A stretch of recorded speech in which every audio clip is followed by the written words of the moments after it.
Assalamualaikum warahmatullahi wabarakatuh. Rekan trader Indonesia dimanapun berada, jumpa lagi bersama saya Maurits di acara analis harian kita pada hari ini, hari Kamis tanggal 4 Mei tahun 2023. Rekan trader semuanya, hari yang sangat luar biasa.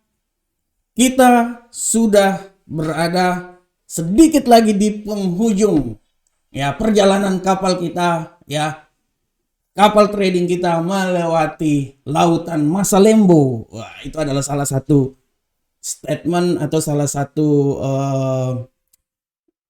satu status saya di sosial media. Kemarin saya bilang bahwa saya tulis di status saya di sosial media, saya menulis bahwa pergerakan pasar trading hari ini memasuki lautan masa lembu.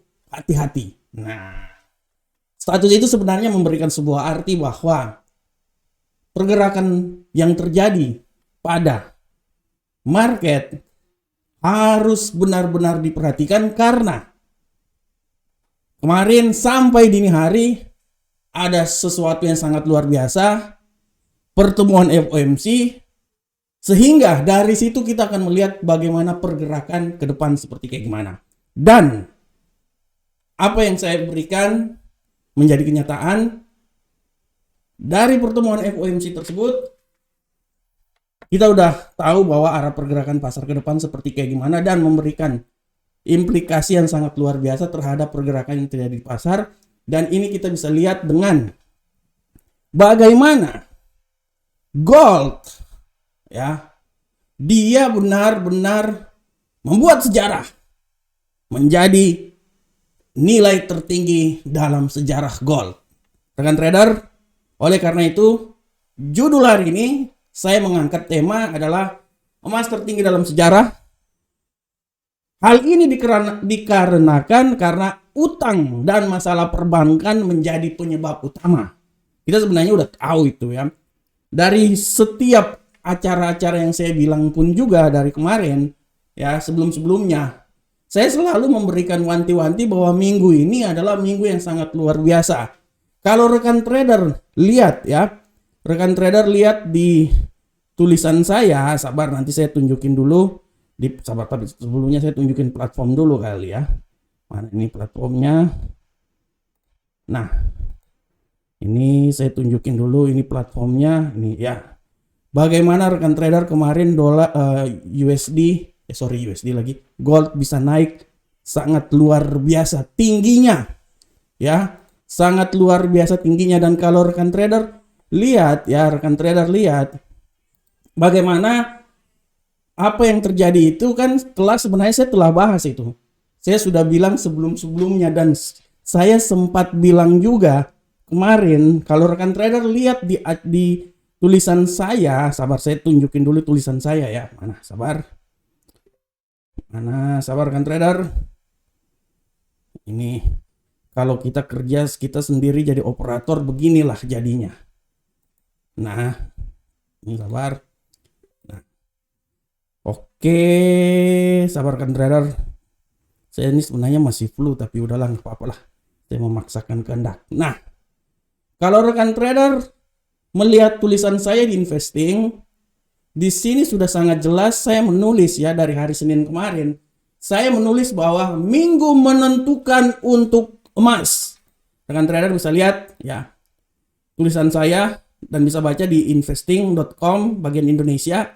Di sini saya bilang bahwa emas itu saya memprediksikan bahwa emas itu dia akan mencoba sampai level tertingginya itu 2020 akan tetapi ini sebenarnya di sini ada sih sebenarnya. Nah, ini sabar saya pindah dulu ke sini.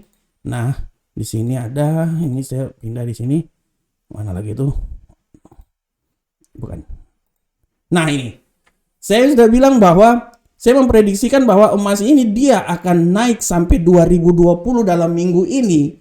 Akan tetapi tidak tertutup kemungkinan dia akan sampai nilai tertinggi ke 2039. Tapi di disclaimer saya, di statement saya bilang bahwa hati-hati rapat FOMC yang terjadi dan hati-hati sampai penutupan pasar di saat non-farm payroll. Tapi apa daya rekan trader? emas naik sampai level paling tertinggi di sekitaran 2079.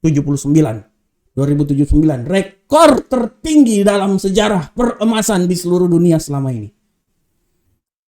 Dan saya selalu bilang sebelum-sebelumnya bahwa pergerakan emas ini sebenarnya semua tergantung dari banyak faktor, dan salah satu faktor utama adalah apa yang terjadi pada dinamika perekonomian dunia.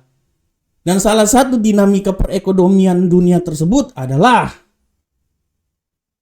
hutang Amerika yang kemungkinan besar gagal bayar. Dan masalah perbankan. Masalah perbankan itu pun juga disebabkan karena sikap hawkish yang dilakukan oleh The Fed, menaikkan tingkat suku bunga. Terjadilah masalah perbankan, Silicon Valley Bank kena, ya, Signature Bank kena, First Republic kemarin kena juga, ya. Itu adalah faktor utama. Makanya kan saya selalu bilang bahwa hati-hati. Dan kemarin statement dari Gubernur Central Bank Amerika Jerome Powell, ya. Jerome Powell mengatakan di rapat FOMC bahwa dia pun juga dalam hal ini Central Bank Amerika, Bank Sentral, tidak bisa, ya, menyelesaikan kasus tersebut. Jadi jangan terlalu berharap bahwa keputusan yang akan diambil oleh Gubernur Central Bank Amerika bisa memberikan bantuan dalam hal kebijakan sehingga permasalahan utang yang terjadi di Amerika ini bisa bayar tepat pada tenggang waktunya pada tanggal 1 Juli. Karena kalau permasalahan hutang ini adalah permasalahan bagaimana pemerintah bernegosiasi dengan DPR-nya Amerika. Ya, dalam hal ini Gubernur Central Bank kan dia berada di pihak yang lain. Dia cuma memberikan polisi terhadap kebijakan perekonomian yang terjadi. Oleh karena itu, dia pun juga angkat tangan tentang masalah tersebut. Sehingga kemarin di statement dia di rapat FOMC, dia menyatakan bahwa kenaikan tingkat suku bunga sebesar 25 BP. Dan dia naik sebesar 0,25% dari 5 ke 5,25%. Tapi, ya, tidak hawkish, melainkan dovish. Kita kan udah tahu kalau seumpamanya hawkish itu otomatis, ya, dolar akan meningkat, gold akan menurun. Tapi dia bilang bahwa bukan hawkish, ya, dia bilang bahwa dovish. Artinya kalau dovish terjadi, ya mau gimana lagi rekan trader, dolar semakin tertekan. Dan memang itu sengaja supaya bisa membuat balance, ya, karena perlahan-lahan resesi udah bisa sedikit ditekan, ya. Nah, oleh karena itu dengan adanya sikap dovish yang diambil, ya, gold meningkat, dan itu sangat wajar kan trader. Sorry, saya batuk. Itu sangat wajar. Sehingga kalau kita lihat permasalahan ini sudah sangat jelas bahwa kita harus membagikan antara masalah hutang dengan masalah kebijakan, ya. Masalah hutang Amerika ini sebenarnya itu adalah antara pemerintah dengan DPR. Bagaimana pemerintah melobi supaya DPR setuju, ya, menaikkan anggarannya supaya bisa membayar hutang-hutang tersebut, ya. Nah, sedangkan dalam hal ini Bank Sentral masalahnya masalah lain, ya. Oleh karena itu Bank Sentral cuma bisa menjaga supaya inflasi tidak naik, kenaikan tingkat suku bunga bisa ditekan dan lain-lain, ya. Tapi dari situ kita bisa lihat bahwa saya masih tetap yakin Amerika tidak sebodoh itu. Amerika belum pernah dalam sejarah gagal bayar hutang, ya. Dan ini juga kan sebenarnya Amerika itu belum gagal bayar, belum tidak bisa bayar hutang, belum. Kan masanya sampai tanggal 1 Juli. Kan masih ada 1 bulan. Masih ada 1 bulan sebenarnya. Tapi memang statement dari Menteri Keuangannya bilang kemungkinan. Ini kan masih kemungkinan rekan trader. Masih kemungkinan kan. Jadi belum tentu tidak bisa bayar. Masih kemungkinan. Dan saya yakin Amerika tidak sebodoh itu. Amerika adalah negara superpower dan dia juga akan mengamankan perekonomian di dunia. Perekonomian punya dia sendiri. Apalagi sekarang dia sudah lihat Cina, India udah mulai bikin pasukan sendiri, ya. mengajak orang bangsa-bangsa Asia, ya saya pikir Amerika nggak sebodoh itu. Jadi saya pikir ini adalah pertarungan yang sangat luar biasa. Ya kita sebagai seorang trader ya kita melihat hal tersebut dan kita mengambil sikap yang positif dalam hal tersebut ya. Kalau ada hal tersebut ya kita ambil sikap positif supaya kita trading bisa menghasilkan cuan kan. Logikanya kan di situ. Oleh karena itu saya selalu bilang, oke, kita trading memang benar, teknikal kita pahami. Tapi kalau bisa permasalahan-permasalahan seperti kayak gini kita paham dulu fundamental supaya kita tahu arah pergerakan ke depannya seperti kayak gimana. Nah, oleh karena itu rekan trader, kita kembali lagi ke topik. Gold mencapai tingkat tertinggi, tapi kita akan lihat. Saya pikir 2078 itu adalah nilai tertinggi. Memang ada yang dibilang bahwa akan mencoba sampai ke 2100. Tapi kita akan lihat apakah 2100 bisa melewati hal tersebut. Karena kalau saya lihat ya, saya lihat di udah panjang juga nih analisa saya. Saya lihat di ini analisa mingguan saya seperti kayak gini ya. Sampai 2039. Ya, dia naik lah. Agak sedikit meleset sedikit tapi 2020 2039 setelah itu saya berasumsi bahwa dia akan mengalami pelemahan ya. Nah, prinsipnya oke lah. Nggak terlalu jelek-jelek amat ya, dapat.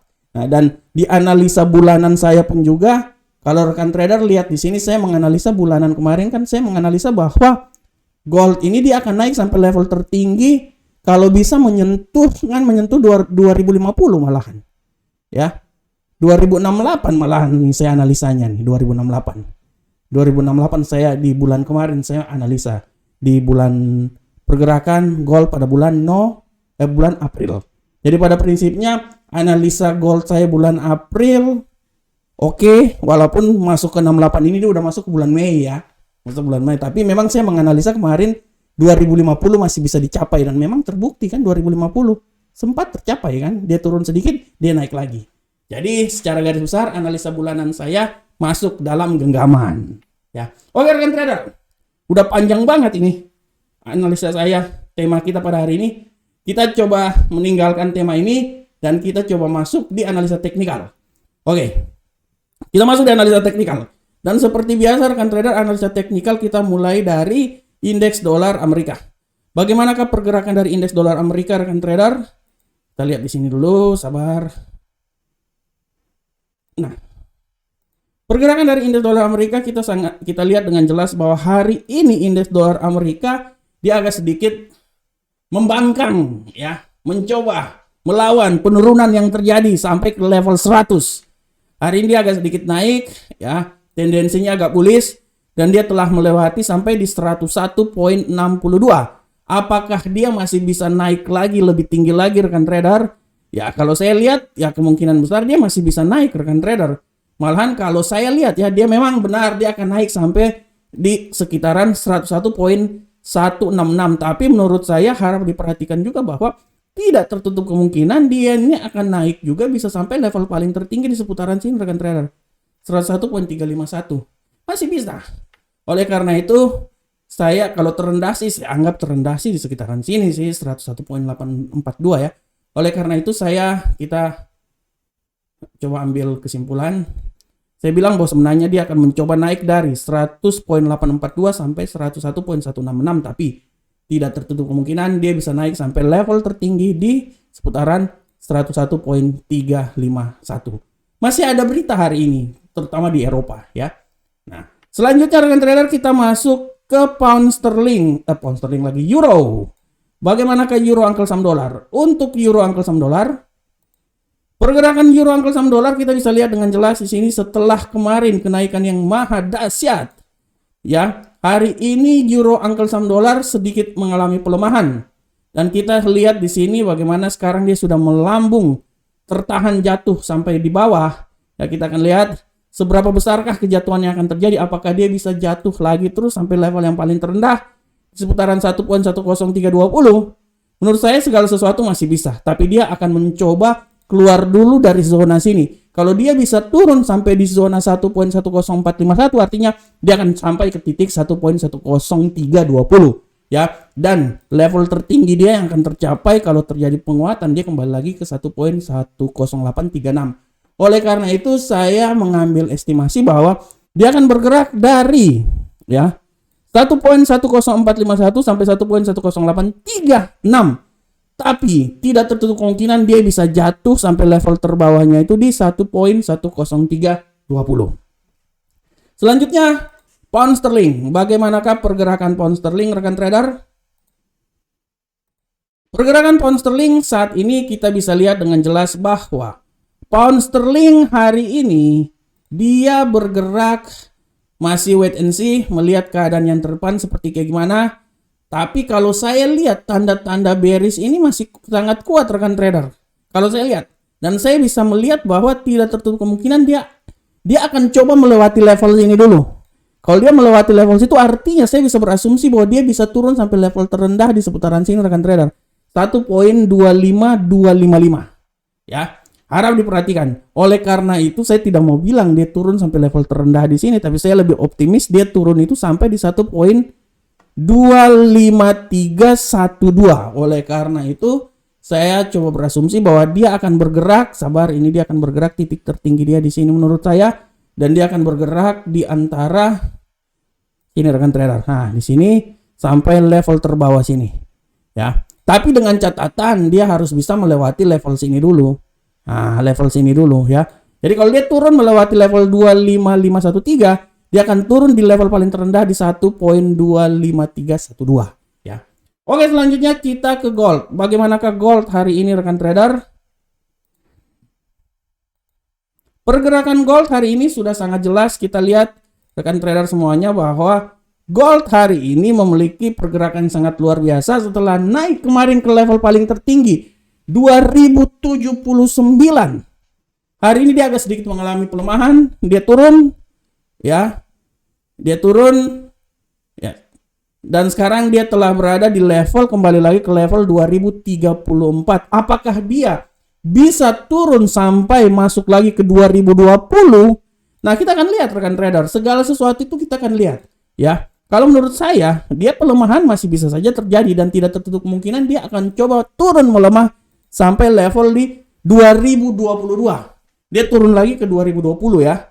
Tapi menurut 2022 ya, tapi menurut saya level, kalau dia naik nanti menurut saya naiknya itu palingan ya 2056 lah, sekitaran situ ya. Menurut saya, rekan trader, ini saya coba kasih tanda dulu. Nah, ini dia ya. Menurut saya dia masih bisa tetap berada di 2020, di atas 2020. Dia masih bisa tetap berada di 2020 ya. Saya tidak mau bilang dia akan turun sampai nilai terendah 2012, tapi menurut saya 2020 masih bisa dicapai, ya. Dan apakah dia bisa kembali lagi ke 2079? Nah, ini kita akan lihat seberapa besarkah tendensinya ke depan ya. Kita akan lihat ya. Saya pikir kita akan lihat ke depan karena banyak juga yang bilang dia akan menuju ke 2100 ya, 2100. Oke, selanjutnya kita coba masuk di USD Yen Jepang. Bagaimanakah pergerakan dari USD Yen Jepang? Rekan trader, untuk pergerakan dari USD Yen Jepang kita bisa lihat bahwa USD Yen Jepang hari ini memiliki tendensi yang sangat kuat ya. Kita lihat tendensinya masih mengalami pelemahan. Ke depan kita akan lihat seberapa besarkah pelemahan ini akan terjadi, walaupun sekarang dia agak sedikit mengalami penguatan ya. Kalau secara garis besar di satu hari dia melemah ya. Kita akan lihat. Oke lah, anggaplah dia ini melemah. Kalau pelemahan yang terjadi artinya saya berasumsi dia akan turun sampai level yang paling terendah itu di seputaran 134.50. Tapi di saat posisi seperti kayak gini di mana RSI indikator menunjukkan bahwa dia akan berusaha dari oversold menuju overbought, saya bisa bilang bahwa tidak tertutup kemungkinan dia masih bisa naik sampai level paling tertinggi menurut saya di 135. Oleh karena itu mari kita main panjang. Saya bisa bilang bahwa arah pergerakannya dari 134.050 sampai 135.124. Oke, rekan trader semuanya. Ya. Demikianlah analisa harian kita pada saat ini, rekan trader. Saya berharap semoga apa yang saya berikan ini bermanfaat untuk rekan trader semuanya. Teruslah beranalisa. Gunakanlah analisa saya apabila memang analisa itu benar buat kepentingan rekan trader. Tapi kalau analisa saya itu menurut rekan trader salah, gunakanlah analisa rekan trader sendiri. Karena analisa yang paling terbaik bukan punya saya, tapi punya rekan trader. Itu adalah analisa yang terbaik. Assalamualaikum warahmatullahi wabarakatuh. Sampai ketemu kita di pertemuan berikutnya. Salam Profit Indonesia.